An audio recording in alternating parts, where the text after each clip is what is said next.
The faint hum of stabilizers filled the command deck, a soft but constant reminder of the black ship's power as it drifted silently through the debris field. Jagged remnants of shattered cruisers and fractured hulls floated in the void like tombstones, each one a silent testament to battles fought and lost. The ship's interior glowed with dim, bluish light, casting elongated shadows across smooth metal panels etched with ancient circuitry.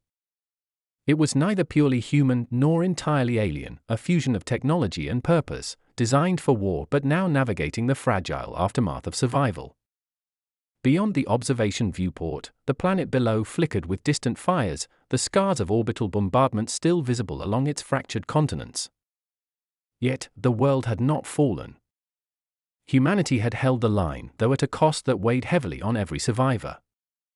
The air on the bridge felt heavy with the unspoken truth: victory was hollow when the future remained uncertain.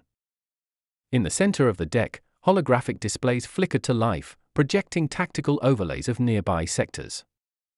The Alliance fleets, battered but intact, were regrouping, forming loose defensive perimeters around key outposts. The black ship hovered at the heart of it all, an unspoken guardian whose very presence drew both awe and unease. It had once been a symbol of annihilation, and now it was a lifeline, a paradox few could reconcile. The core conflict had shifted. The enemy was not gone, but fractured, their communication silent yet watchful. Patrols reported fleeting signatures vanishing into dark space corridors, as if the remnants of the invaders were regrouping beyond known charts. There were whispers of something deeper and intelligence behind the war machines, calculating its next move. It was no longer a fight for territory, but for existence itself, a war of attrition against an enemy that refused to die completely. Near the navigation console, a lone figure watched the displays, eyes narrowing as a faint signature pulsed on the edge of the sensor grid. It was weak, almost masked by background radiation, but it moved with purpose, cutting through the void in a deliberate arc. The ship's systems automatically classified it as unknown, though the trace algorithms hinted at hybrid tech, part human, part something else. The crew exchanged silent glances, tension rippling through the air like a static charge. No alarm sounded. This was not an overt threat, but something quieter, more insidious. The black ship itself seemed to react, faint lines of energy pulsing along its inner walls, like nerves awakening to a familiar but unwelcome sensation. It recognized the signature, even if the crew did not. In that moment, it became clear the conflict was far from over. The enemy hadn't been defeated, they had adapted. And now, in the quiet aftermath of survival, a new game was beginning.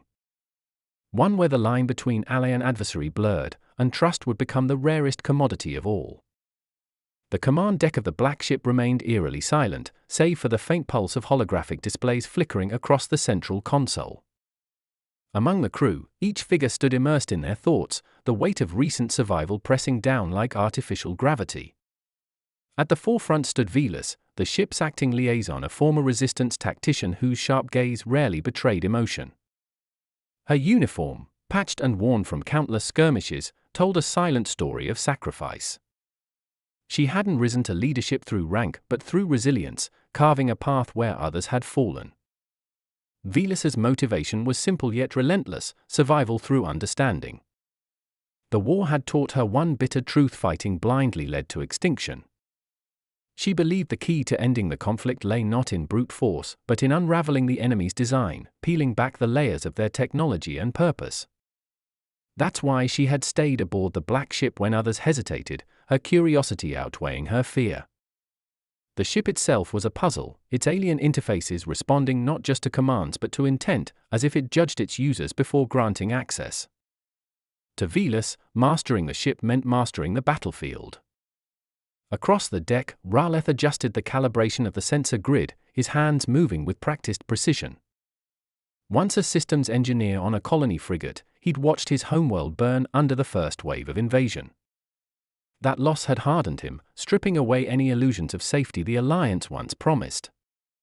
Now, his loyalty lay with functionality, keeping systems running, patching broken tech with scavenged parts, and ensuring the ship stayed one step ahead of disaster. Yet, beneath the stoic exterior, R'Leth harbored a quiet hope. If the Black Ship's hybrid systems could be fully understood, perhaps they could reverse-engineer defenses strong enough to end the cycle of destruction.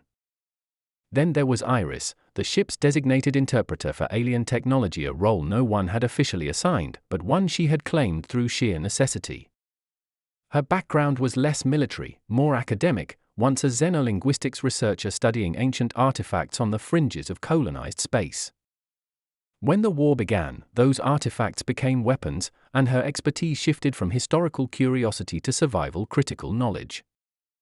Iris viewed the conflict not just as a clash of civilizations, but as a misunderstanding magnified by fear and aggression.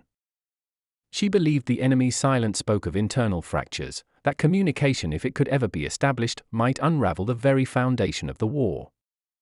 The Black Ship itself, though devoid of traditional crew AI, seemed to pulse with an almost sentient awareness. Its control panels shifted seamlessly between languages and symbols, adapting to each user's cognitive patterns. The ship's core, an oblong crystalline structure nestled deep within the hull, radiated faint warmth, reacting subtly to emotional spikes among the crew. It was clear the vessel was more than a tool, it was an observer, perhaps even a judge, weighing the intentions of those who dared to command it. Motivations clashed and intertwined within the confines of the ship. Velis pushed for aggressive reconnaissance, believing the fleeting signature on the sensor grid marked the enemy's next move. R'Leth advocated caution, arguing that pushing into dark space corridors without full system integrity was suicide. Iris, ever the mediator, proposed a middle path: intercept the signal, not with weapons but with a scrambled burst encoded with hybrid tech. If the signal responded in kind, it might prove intelligence behind the movement rather than automated patrol patterns. As the debate simmered, the ship itself made the decision. Without warning, the central display flickered, lines of unfamiliar code scrolling faster than any human could process. The sensor grid narrowed its focus, isolating the unknown signature and overlaying a pulsating glyph that none of the crew recognized. It wasn't enemy script, nor was it human. It was something older, something archived deep within the Black Ship's databanks. Velis stepped closer, her breath catching. "That's not just a signal," she muttered, voice taut with realization. "It's a reply." In that moment, motivations aligned. Whatever lay beyond the debris field wasn't just another threat, it was an answer, an opportunity to understand the enemy's next evolution or perhaps, finally, their weakness. The crew exchanged silent nods, and with a flick of Velis's wrist, the Black Ship adjusted course, gliding toward the edge of known space where understanding and annihilation blurred into the same narrow path. As the Black Ship glided toward the origin of the enigmatic signal, tension thickened in the command deck like static before a storm. While the primary focus remained on deciphering the alien reply, a quieter conflict brewed below deck, a conflict born not of strategy, but of survival instincts. In the engineering bay, Niren, a former resistant scavenger turned systems specialist, sifted through fragmented logs extracted from the Black Ship's deep archives. Unlike R'Leth, who viewed technology as a means to an end, Niren treated it like an ecosystem, delicate, adaptive, and often unforgiving. Her sharp, angular features twisted in concentration as she unearthed an unsettling discovery: the signal they were chasing had been partially routed through old human relay satellites presumed destroyed in the first wave of the invasion. It wasn't just an enemy beacon. It was piggybacking on human infrastructure, modified with alien encryption, yet threaded with an older, forgotten military frequency from pre-war defense networks. Someone or something had repurposed abandoned human tech to cloak their movements. Niren's fingers hovered over the console as realization sank in. This wasn't just a random reply. It was bait, designed to lure a specific kind of ship, one capable of deciphering both human and alien code. A ship like theirs.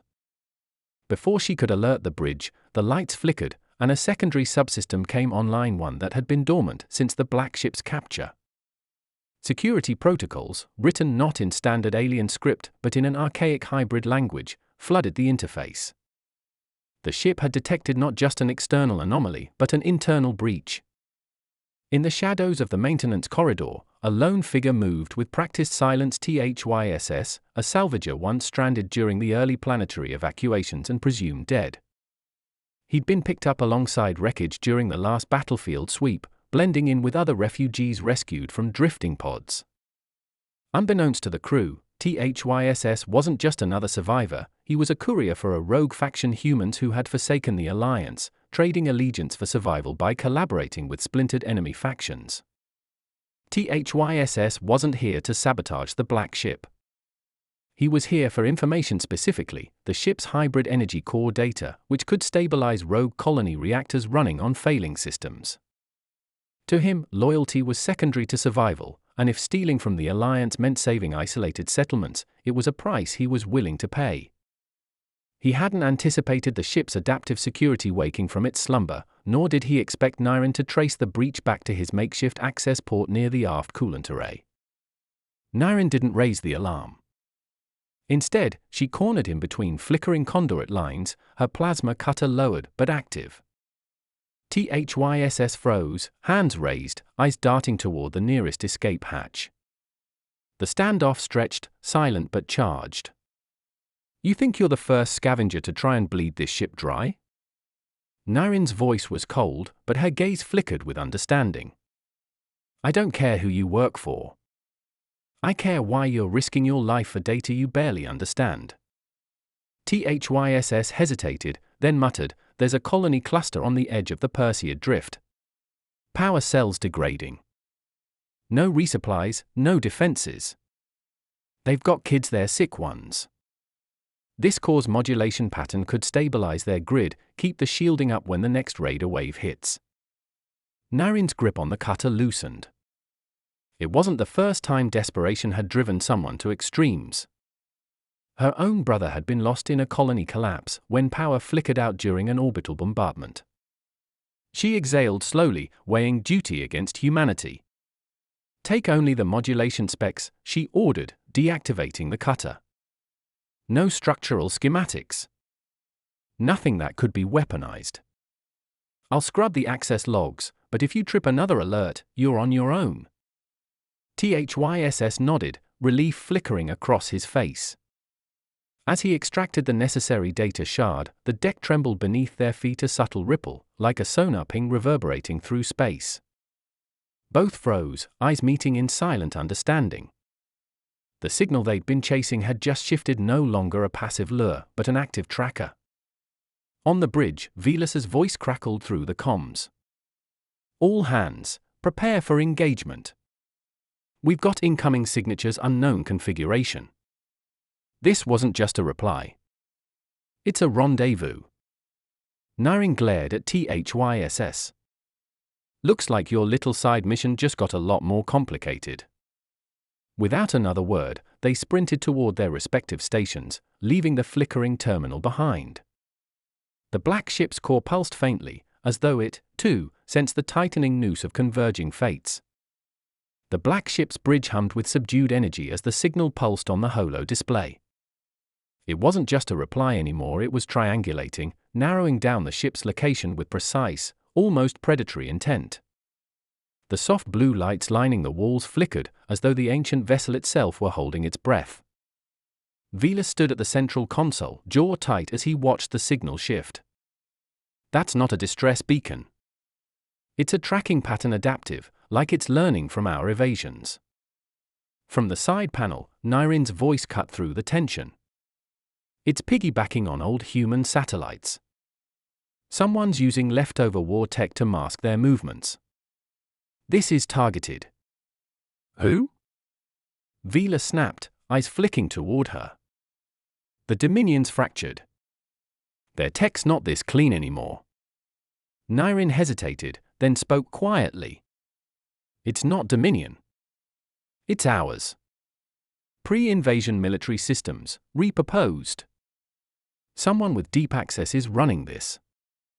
The room fell silent, save for the faint hum of the ship's core beneath their feet. It wasn't just an enemy trap, it was a betrayal.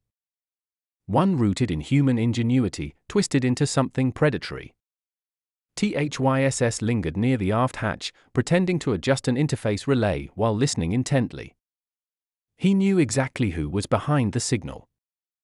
His faction had traded whispers of an operative known only as Solace, a former Alliance strategist who'd gone rogue after losing their family in the first orbital bombardments. Solace had one goal: destabilize all remaining power structures, human or alien, to force a new balance born from the ashes. Nyreen caught THYSS's glance and narrowed her eyes. "You look like someone who knows more than they should." THYSS weighed his options.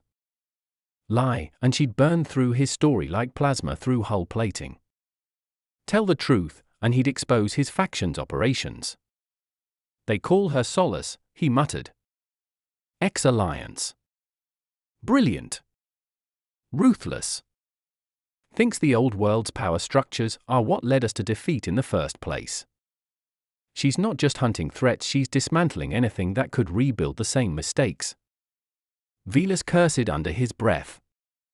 Idealists always leave graves behind them. The ship trembled slightly, another ping rippling through the structure as the signal tightened. Nyreen's fingers danced across the console, eyes flickering with worry. "We're not running blind anymore. She's leading us toward something, an old defense station, abandoned near the Epsilon Drift. If we go there, we step into her kill box." THYSS crossed his arms. "And if we don't? She'll just pick us apart remotely, one system at a time. She's counting on us to hesitate." Velas exhaled slowly, the weight of command pressing down. He glanced at Nyreen. "How much can we cloak? Can the ship spoof a self-destruct signature while masking our real position?" Her brow furrowed. "Risky. If she catches the drift variants, we're exposed." "She won't," THYSS interjected. "She's brilliant, not infallible. She's working off old patterns, expecting us to act like military brass. We think like scavengers, not soldiers. Bait her into believing she's already won." Velas studied him for a moment, then nodded. "Do it." The lights dimmed as Nyreen rerouted power, casting the bridge into shadows broken only by the faint blue glow of emergency strips. THYSS moved to the side panel, fingers flying across the controls to fabricate the false core overload signature. For a breathless moment, the ship went silent, like a predator hiding in tall grass.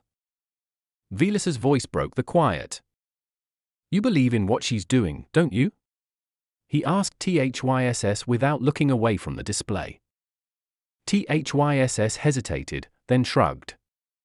"I believe the old world's gone. Clinging to its bones won't save us.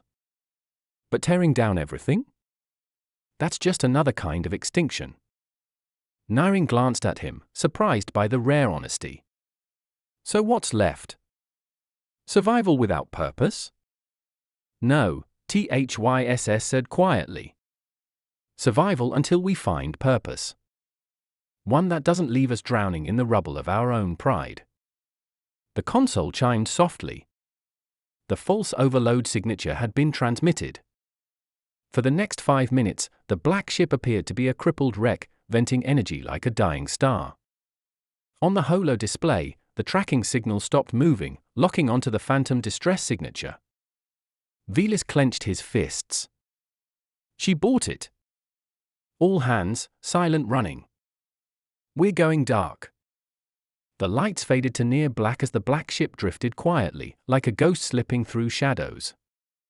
In the stillness, the weight of choices hung heavy, each heartbeat a reminder that ideals, survival, and trust rarely walked the same path. The black ship drifted in the void, its once intimidating silhouette now a whisper against the endless stars. The false core breach signature pulsed faintly in the darkness, luring Solace's hunter algorithms like moths to a dying flame. Inside the bridge, tension coiled tighter with every passing second. Nyreen adjusted the quantum shunt relays, fingers flicking across the console with practiced precision. Silent running holds, but the nanite shielding starting to degrade. Solace's tracking pulse is laced with quantum resonance decay, it's eating through the ship's adaptive defenses. Velas frowned, eyes fixed on the holographic display flickering before him. Quantum resonance? That's beyond human tech, even pre-invasion. Someone's upgraded her arsenal. THYSS leaned closer, his expression dark. Not someone. Something. That signal isn't entirely human anymore. It's laced with harmonic patterns the Dominion used for subspace infiltration. She scavenged Dominion code, reworking it into a hybrid system. The realization hit hard. Solace wasn't just leveraging old-world tech, she was evolving it with invasive alien frameworks, stitching together a technological chimera capable of bypassing even the Black Ship's ancient defenses. She's adapting faster than we can counter, Nyrin muttered, pulling up the ship's onboard AI core.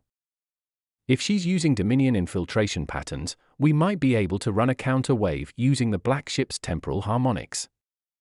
But she hesitated, eyeing Velas. It'll burn through our quantum reserves. No jump capability if this goes wrong. Velas didn't flinch. Do it. Survival first. Revenge later. Nyrin nodded grimly and activated the harmonic disruptor.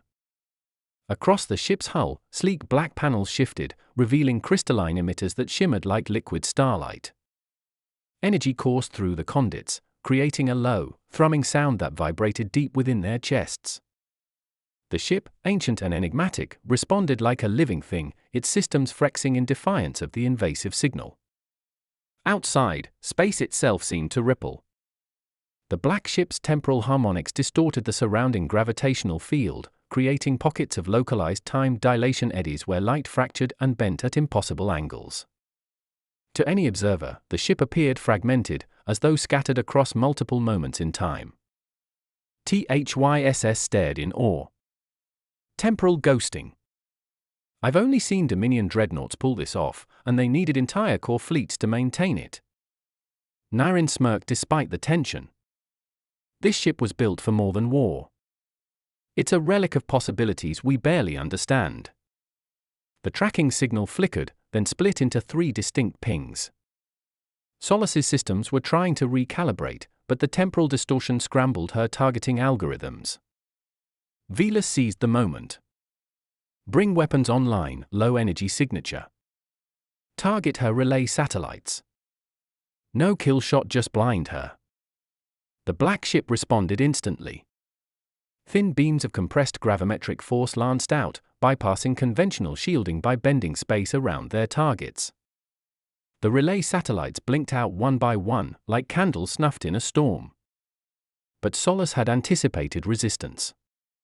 Before the last satellite fell, it transmitted a final burst and encoded data packet piggybacking on the very quantum resonance the Black Ship was using for cover. The ship's AI core flared with warning sigils. She's bypassed the perimeter. Nyrin shouted. Packet infiltration, self-replicating code riding our own harmonic field. Velas's heart sank. The Black Ship's greatest strength, its temporal manipulation, had been turned into a vulnerability. He gritted his teeth. Cut the core. Shut down all harmonics. We're flying blind if we have to. The lights dimmed, and the hum of the ship's systems faltered. For a moment, silence reigned. Then, from the darkness, a voice crackled through the comms, calm, deliberate, undeniably human. Clever. But you're fighting with the tools of the past. The future doesn't belong to those who rebuild old empires. It belongs to those who erase them. Solace. Her signal wasn't just a threat, it was a challenge. She wasn't here to destroy the Black Ship. She wanted to claim it, to repurpose its ancient technology for her vision of a world without hierarchies, without centralized power. THYSS exhaled slowly. She's inside the system, running simulations on the ship's tech. If she cracks the control interface. Velas cut him off. She won't. Nyrin, isolate the AI core. Shunt all processing power to the auxiliary bridge. We'll fly this ship manually if we have to. As the team scrambled, the Black Ship trembled, caught between 2 competing intelligences, one ancient and enigmatic, the other ruthless and adaptive. The lights flickered as Solace's code probed deeper, seeking control of the ship's navigation and weapon systems. In the heart of the ship, the AI core flickered, then pulsed with an eerie blue light. An automated voice, cold and precise, whispered across the bridge. Override sequence initiated. Temporal lockdown protocol engaged. Time itself seemed to freeze. The stars beyond the viewport stilled, the faint drift of debris halted mid-spin. The black ship, drawing on its deepest reserves, had activated an ancient failsafe locking the immediate region of space into a temporal stasis bubble. Velus's breath caught. That wasn't us. Niren's eyes widened as she scanned the interface. It's the ship. It recognized the infiltration as an existential threat and acted autonomously. Solace's code is frozen mid-execution, like a knife caught an inch from the throat. THYSS leaned back, a rare grin breaking across his face. She gambled with hybrid tech and forgot one rule: you can't outplay something designed to rewrite reality itself. But the victory was hollow. The temporal lockdown drained nearly all remaining quantum reserves, leaving the black ship stranded in the void, unable to jump, unable to pursue. Velus's voice was steady, though weariness lined his face. We've bought time, nothing more. She'll adapt. They always do. Silence settled over the bridge as the crew faced an uncomfortable truth. Technology had ceased to be a weapon wielded by factions, it had become the battlefield itself, a shifting, sentient war front where survival hinged not just on strength, but on understanding the ever-evolving rules of an unforgiving universe. The silence hanging over the black ship's bridge shattered as the auxiliary systems flickered back online. The crew barely had time to exhale before the main display flashed crimson. A new signal emerged not from Solace's code, but from deep within the black ship's core. Niren's fingers danced across the console, bypassing fragmented firewalls. This isn't an external threat. It's internal. A subroutine buried in the ship's ancient architecture. It's old, predating even Dominion coding patterns. It activated the moment the temporal lockdown engaged. Velus stepped forward, eyes narrowing. Display the origin point. The holo screen shifted, revealing a pulsing nexus near the heart of the ship, a sealed compartment they had long assumed to be inert. A forgotten vault, shielded behind quantum locks that had never responded to modern interface protocols. Until now. THYSS muttered under his breath. That vault's been silent since we took control. If it's waking up, something's changed. Before they could debate further, the ship's voice, colder and more deliberate than ever, echoed through the bridge. Protocol Icarus activated. Command authority overridden. Preparing for knowledge transfer. Warning, temporal destabilization imminent. The ship lurched as the stasis field began to collapse. Outside the viewport, stars snapped back into motion, but the strange vault remained highlighted on the display. With no time for caution, Velus made the call. Niren, crack that vault. Now. Reluctantly, Niren bypassed the final safety protocols.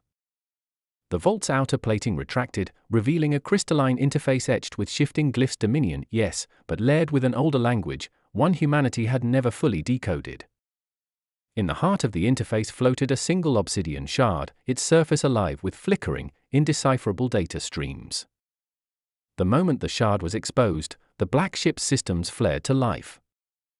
It wasn't just a data cache, it was an intelligence core, dormant until the ship detected an existential threat beyond its parameters. And now, it was awake. The ship's voice spoke again, but it had changed.